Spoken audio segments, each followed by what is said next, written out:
জীবনের সেই সাবান, যেই সাবান দিয়ে আপনি জীবনের সকল ধরনের দাগ পরিষ্কার করতে পারবেন।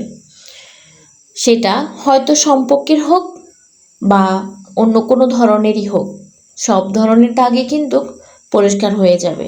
তাই জীবনে টাকা কামাও, কে কী বলছে বা না বলছে সেটার দিকে তাকিয়ে কোনো লাভ নেই।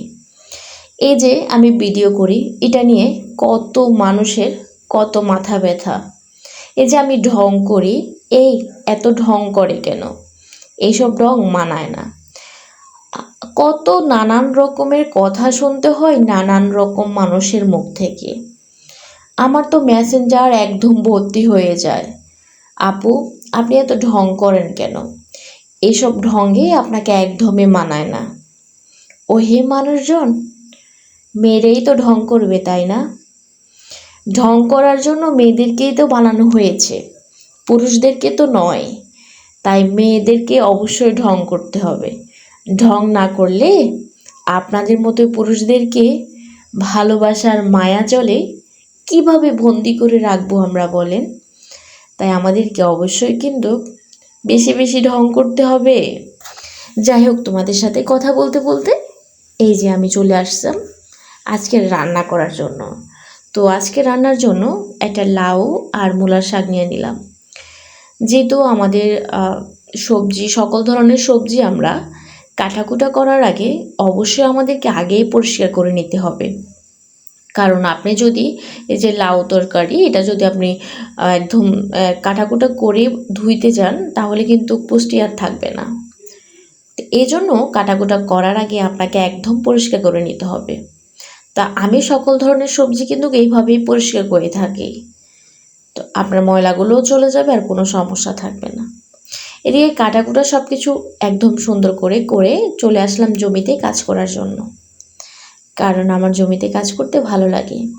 নিজের হাতের সবজি আবার সেই নিজেই তুলে তুলে খাবো, ইয়াম্মি করে রান্না করব, সেই মজা করে খাবো, তাই না? অনেক বেশি ভালো লাগে। এই যে আমরা সব ধরনের ভিডিও করি, তারপর সবজি করি, যেটাই করি সবাই তো স্বার্থের জন্যই করে, তাই না? আমার এখানে স্বার্থ হচ্ছে, এখানে আমার আবেগ ভালোবাসা সব কিছু এখানে। আমার ভিডিও করতে ভালো লাগে। এখন আপনাদের কার ভালো লাগবে আমার ভিডিও দেখতে, কার লাগবে না সেটা তো আমি জানি না। তবে হ্যাঁ, সবসময় চেষ্টা করি আপনাদের ভালোবাসার মতোই কোনো কিছু করতে। এমন কিছু করতে চাই না যেটা আপনাদের ভালো লাগবে না। তো এদিকে আমি লাউটা কাটার জন্য চলে আসলাম জমি থেকে কাজ করে।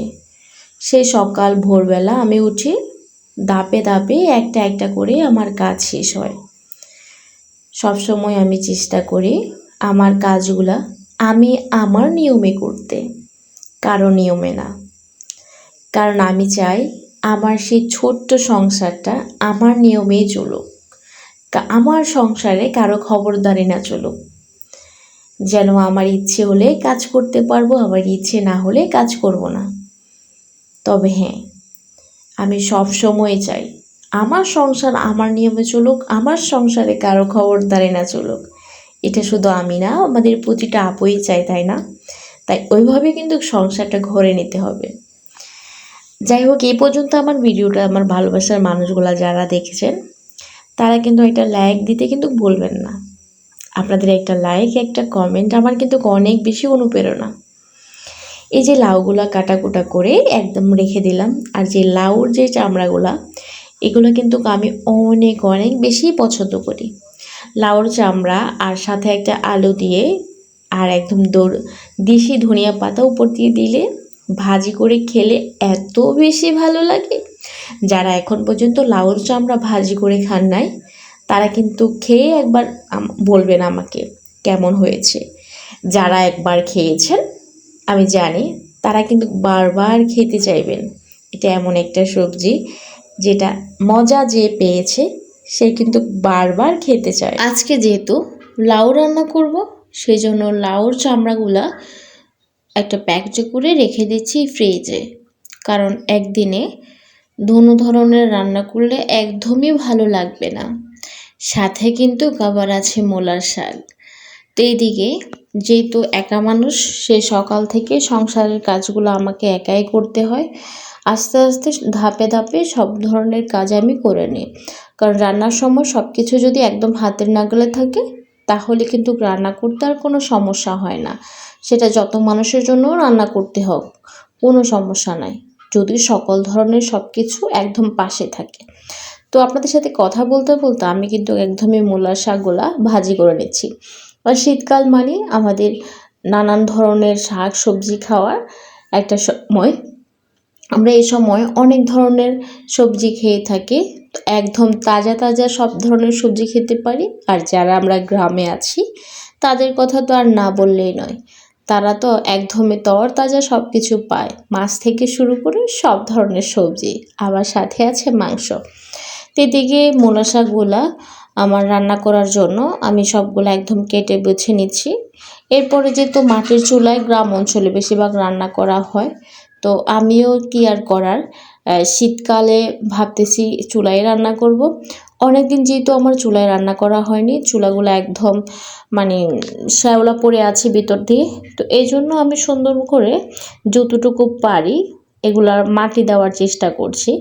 মাটি দেওয়া শেষ হয়ে গেলে পরে আমি এগুলো একদম লেপে নিব, তাহলে দেখতেও সুন্দর লাগবে আর রান্না করতেও ভালো লাগবে। আমাদের মেয়ে মানুষের রান্নার ঘরটা যদি একটু পরিপাটি হয় তখন আমরা খুব মন দিয়ে রান্নাটা করি, তাই না?